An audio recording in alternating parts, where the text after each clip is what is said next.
Assalamualaikum warahmatullahi wabarakatuh. Salam.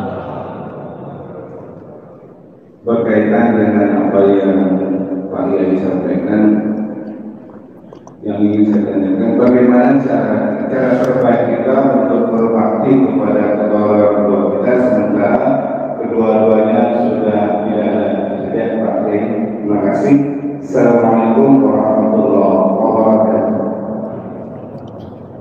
Berbakti kepada kedua orang tua, kalau sudah tidak ada, maka caranya bagaimana? Selalu mendoakan, bersedekah untuk mereka, dan menyambung orang-orang yang punya hubungan dengan mereka.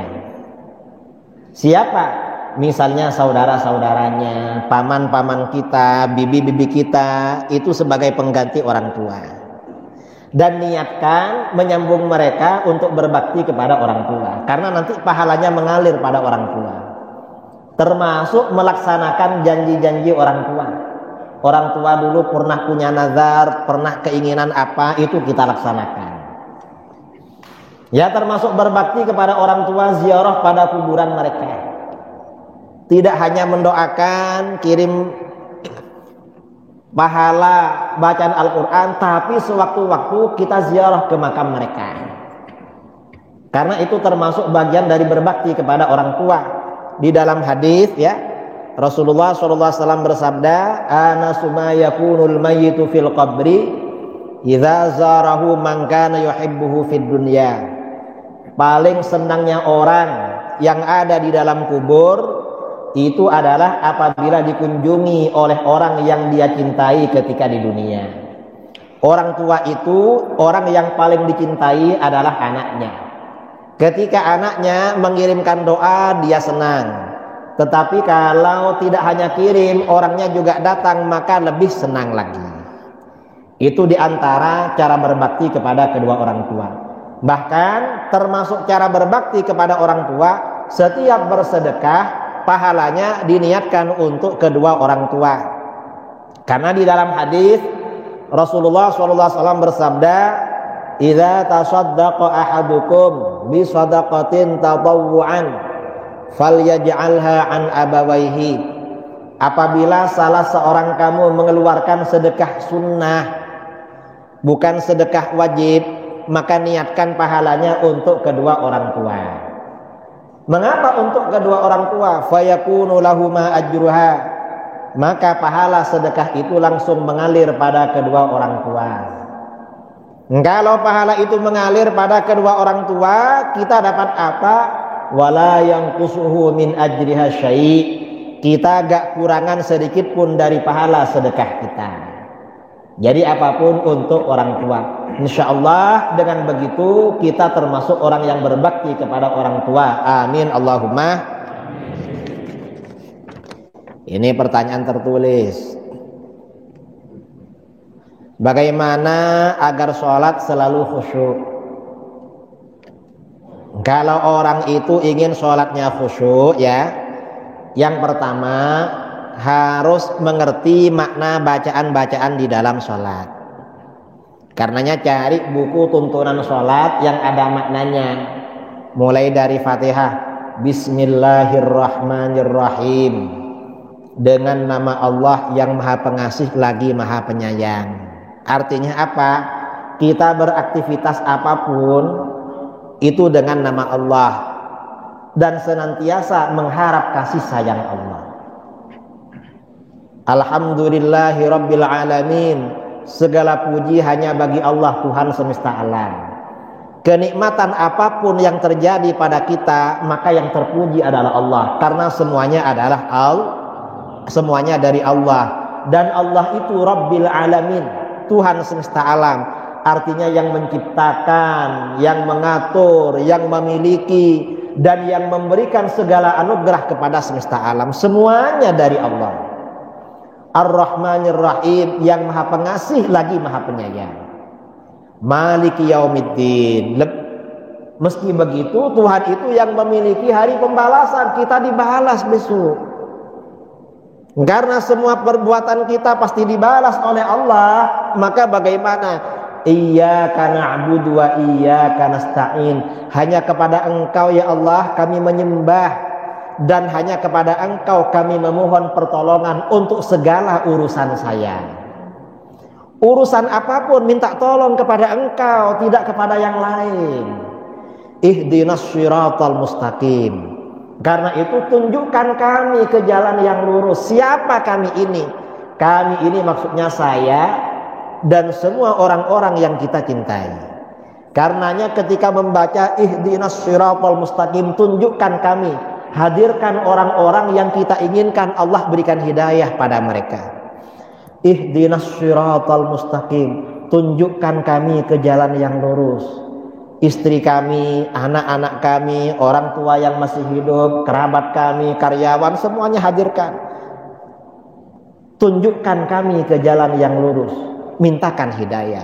Itu khusyuk. Jadi yang pertama mengetahui makna bacaan yang kita baca. Yang kedua, upayakan khusyuk sejak sebelum sholat. Sebelum sholat itu harus ingat pada Allah sudah.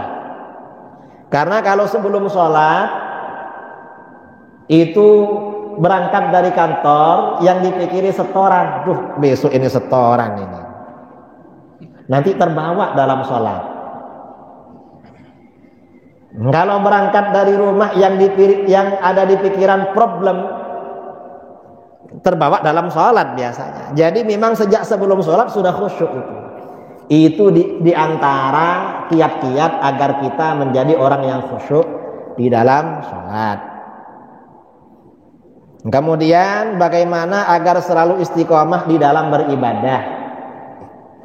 Istiqomah itu artinya, kalau istiqomah beribadah itu artinya ibadah itu secara rutin. Ya latihan memang. Dan harus latihan, harus mujahadah. Harus hawa nafsu diperangi agar istiqomah. Istiqomah itu maknanya dua. Ada istiqomah secara umum. Istiqomah itu artinya bertakwa, menjalankan perintah agama, menjauhi larangan-larangan agama. Itu namanya istiqomah. Cuma istiqomah yang kita maksudkan kalau kita bicara, kalau berjamaah terus itu. Ya upayakan berjamaah terus.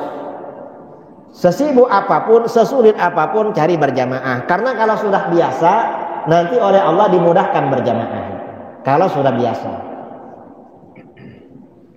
Kemudian yang ketiga, saat orang tua masih hidup, seorang anak tidak berbakti kepada orang tua. Kemudian orang tua itu meninggal, anak itu menyesal dan ingin berbakti kepada orang tuanya. Bagaimana caranya? Seperti tadi. Doakan tanpa henti ya, sering mendoakan kedua orang tuanya. Kemudian selalu bersedekah untuk kedua orang tuanya. Setiap bersedekah niatkan untuk kedua orang tuanya.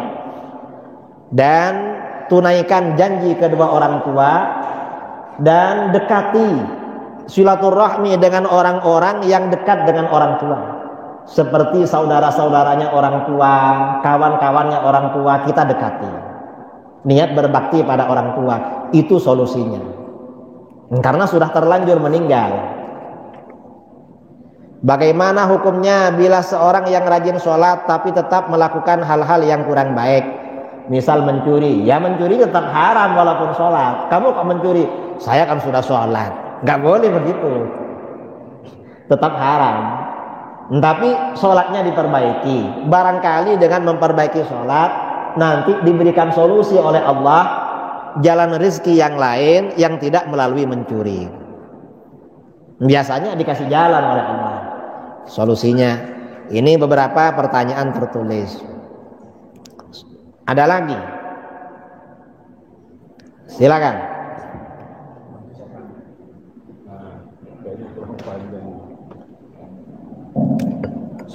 Assalamualaikum warahmatullahi wabarakatuh. Salam. Terima kasih Pak Yai.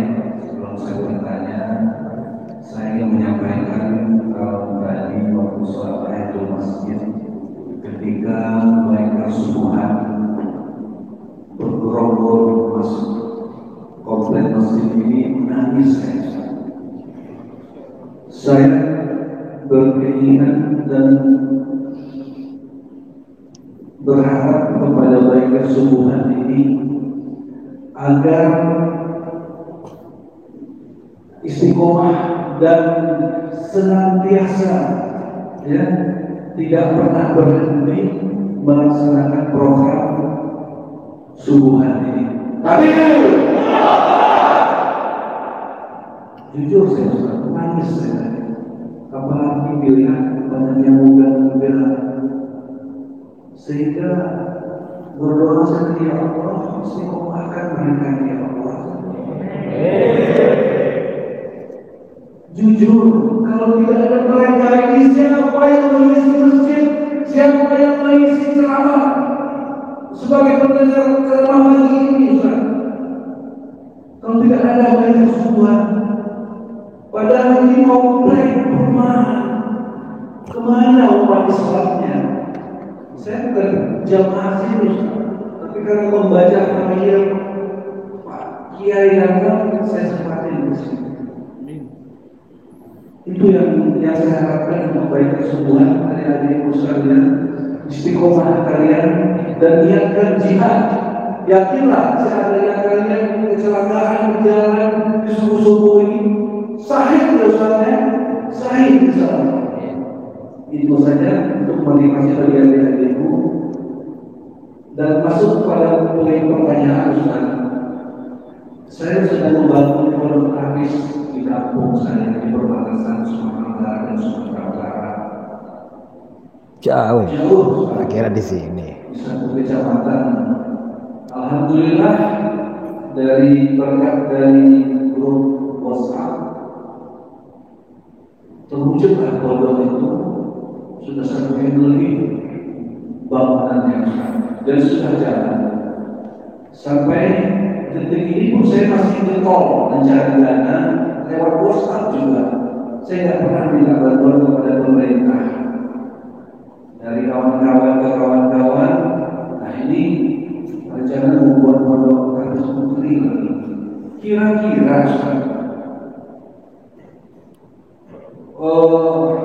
beretika nggak saya namanya itu kalau setiap hari Jumat kirimkan flyer supaya mereka mentransfer uang ke rekening di kampung, ya intinya begitu Ustaz.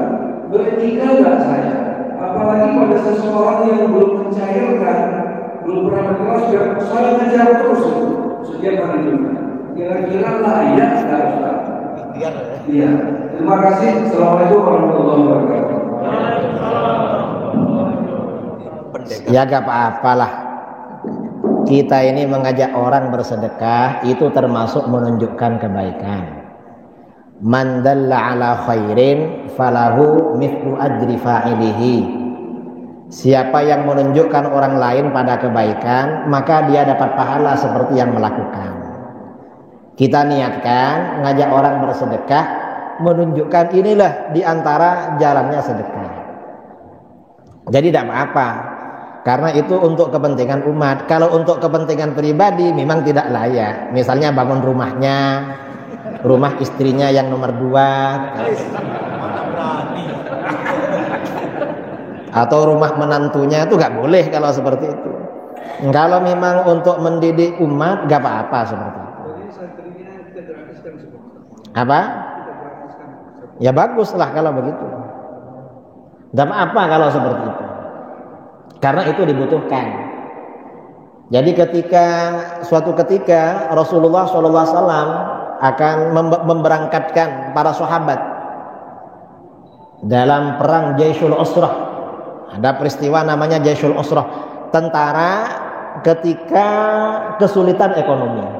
Rasulullah gak punya biaya. Mau ngirim tentara gak punya biaya. Akhirnya bagaimana? Rasulullah menggerakkan sahabat, ayo nyumbang. Lalu bagaimana? Sayyidina Utsman bin Affan menantunya bawa uang banyak sekali. Banyak. Sehingga Rasulullah bersabda, "Ma dharra Utsman ba'dal yaum." Utsman ini sedekahnya banyak sekali.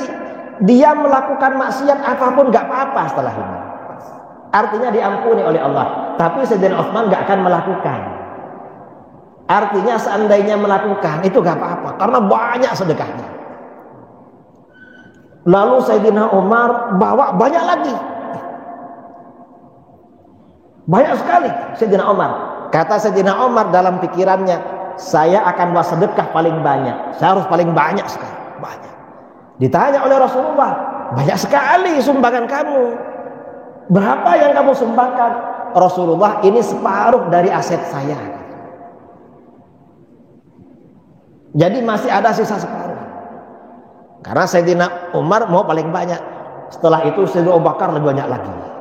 Oh, kamu nyumbangnya berapa? Rasulullah, ini keseluruhan aset saya tak sumbangkan. Jadi Umar nyumbangnya 50%, Abu Bakar 100%. Ditanya oleh Rasulullah, terus untuk kamu apa kalau disumbangkan semua? Masih ada 2. Apa? Allah wa Rasuluh. Masih ada Allah dan Rasulnya. Kalau ada apa-apa, minta kepada Allah, bertawassul dengan Rasulullah. Dijamin, kata Abu Bakar. Artinya apa? Minta sumbangan untuk perjuangan gak apa-apa itu. Yang penting bukan untuk kepentingan pribadi. Karena kadang-kadang untuk pribadi. Iya, bilang pondok tahfidz, padahal istrinya yang belajar itu. Gak boleh kalau seperti itu ya. Boleh.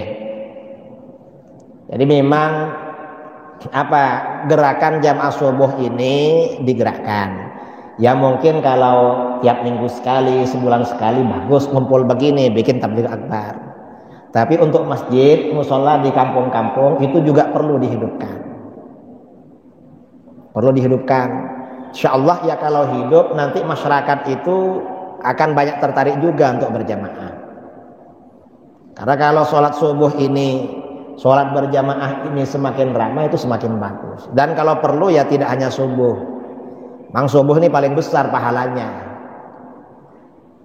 Apapun sholat 5 waktu, kalau bisa berjamaah kita lakukan berjamaah. Saya itu pernah tinggal di Amuntai, Kalimantan Selatan.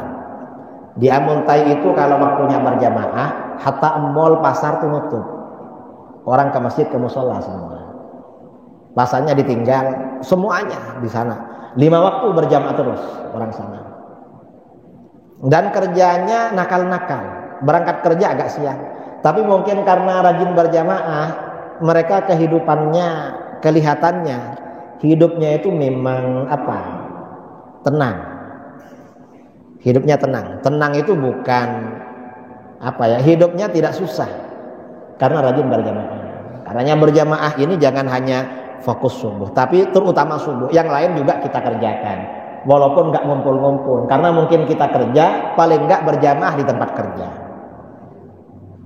Karena sholat berjamaah itu 27 daripada sholat biasa. Dan sholat fardu itu, sholat fardu pahalanya 70 kali sholat sunnah. Jadi diingat, sholat fardu itu harus diutamakan daripada sholat sunnah. Kadang orang rajin sholat duha, tapi sholat fardunya ditinggal-tinggal.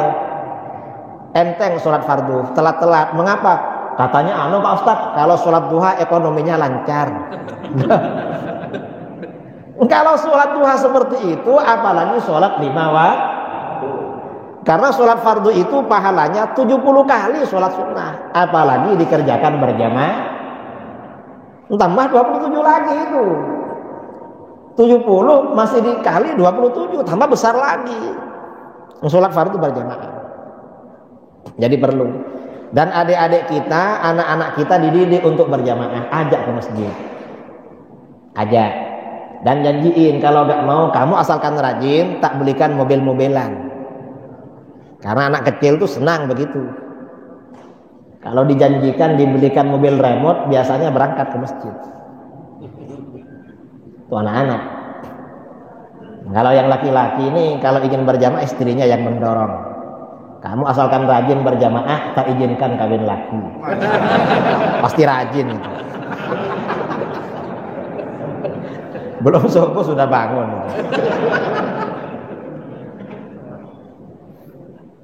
Ada pertanyaan lagi? Terakhir ya. Terakhir karena sudah jam 6 ini.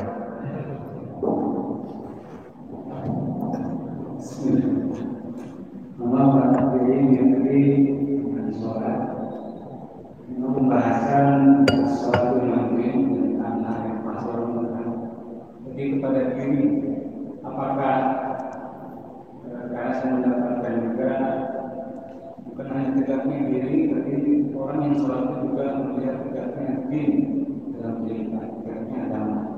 Yang kedua, bukan hanya mencegah diri dari perbuatan mungkar dirinya, tapi orang sholat pun perhatian terhadap perkara kejian yang ada di masyarakat. Apa itu bisa dipahami seperti itu? Orang yang soleh itu memang akan berpengaruh positif terhadap lingkungan sekitarnya. Seorang ayah yang baik itu akan menjadi teladan anak-anaknya dan saudara-saudaranya, dan disegani biasanya. Memang betul seperti itu. Bahkan orang soleh, orang yang soleh ya, itu akan memberi syafaat kepada 40 rumah kanan kirinya.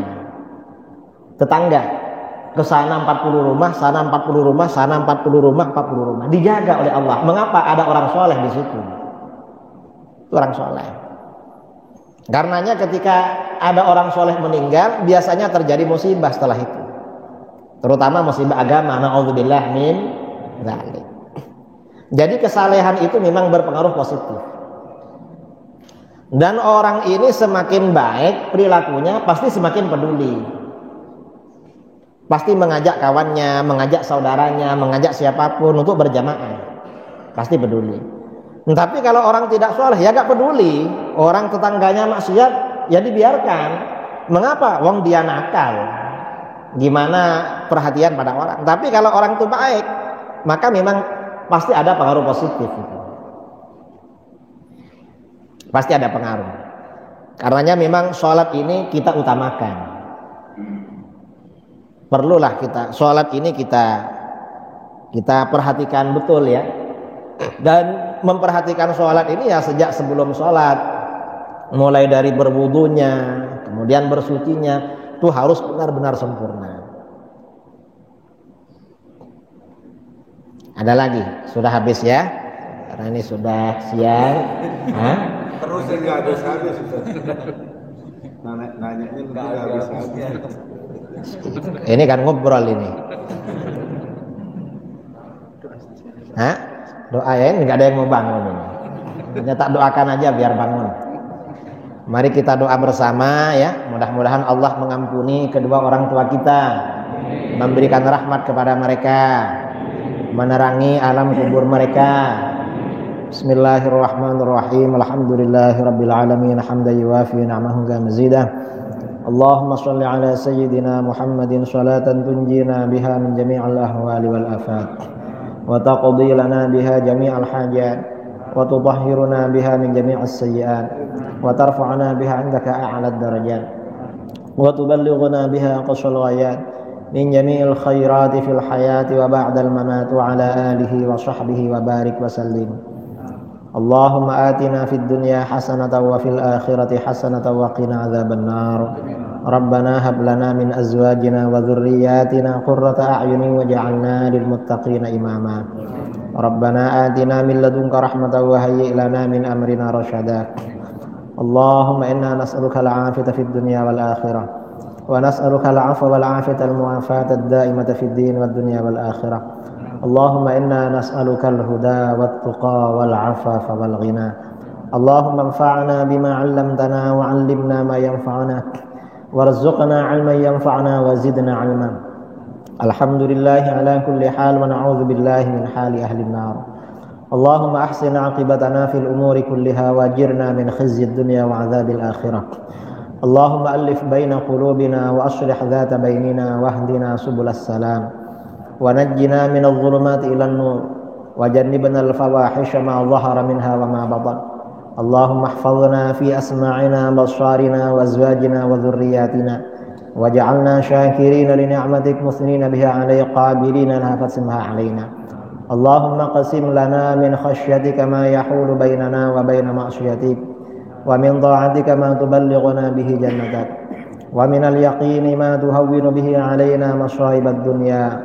اللهم متعنا بأسماعنا وأبصارنا وقوتنا ما أحييتنا واجعله الوارث منا واجعل ثأرنا على من ظلمنا وانصرنا على من عادانا ولا تجعل مصيبتنا في ديننا ولا تجعل الدنيا أكبر همنا ولا مبلغ علمنا ولا تسلط علينا من لا يرحمنا اللهم زدنا ولا تنقصنا وأكرمنا ولا تهنا وأعطنا ولا تحرمنا وآثرنا ولا تؤثر علينا وأرضنا وارض عنا اللهم اكفنا بحلالك عن حرامك وأغننا بفضلك عمن سواك اللهم اغفر لنا ذنوبنا ولوالدينا ومشايخنا ومعلمينا وأصحابنا وأحبابنا وأهل قبورنا وذوي الحقوق علينا ولجميع المسلمين والمسلمات والمؤمنين والمؤمنات الأحياء منهم والأموات وصلى الله على سيدنا محمد النبي الأمي وعلى آله وصحبه وبارك وسلم تسليما كثيرا